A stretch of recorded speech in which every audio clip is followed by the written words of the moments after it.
एका घाटातनं एक फॅमिली प्रवास करते. त्या घाटामध्ये एक स्पॉट असा आहे की जिथं बऱ्याच वेळा ऍक्सिडेंट. अशीच एक फॅमिली एका घाटातनं प्रवास करते. त्या घाटामध्ये त्या पॉइंटला आल्यानंतर त्याची गाडी बंद पडली. गाडी बंद पडल्यानंतर त्यांनी बघितलं तर गाडीचं पाणी संपलंय. तो पाणी शोधायला खाली उतरला. त्याच्या गाडीमध्ये एक ज्येष्ठ व्यक्ती जी त्याला सांगते की उतरू नको गाडीतनं. बरोबर न ऐकता तो गाडीतनं उतरतोय. तो ते पाणी शोधायला इकडे जातोय आणि इकडे गाडीमध्ये फॅमिली आहे. तो जिथं पुढे जातोय तिथं बघतोय तर त्याला असं दिसतंय की त्याची फॅमिली तिथं पडली, त्याची गाडी दरीत गेली, सगळा भास आहे. आणि मग तुम्ही त्या ट्रॅप मध्ये ओढले जाता. एक वयस्कर माणूस येतो म्हणतो मला लिफ्ट द्या, आणि हा माणूस ह्या परिस्थितीमध्ये पण तो गाडीमध्ये बसवत होता.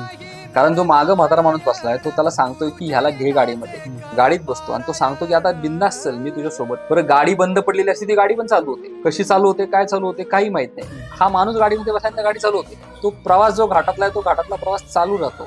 एक पर्टिक्युलर बॉर्डरच्या पलीकडे गेल्यानंतर सिटीमध्ये आल्यानंतर मागं बसलेला माणूस फक्त म्हणतो भिवू नकोस, निवांत जा, मी तुझ्या पाठीशी. आणि ज्या वेळेस तो त्या मनस्थितीतून बाहेर येतो आणि गाडी थांबवलीच नाहीये त्यांनी आणि मागे वळून बघतो तर मागच्या सीटवरती कोणीच नाही.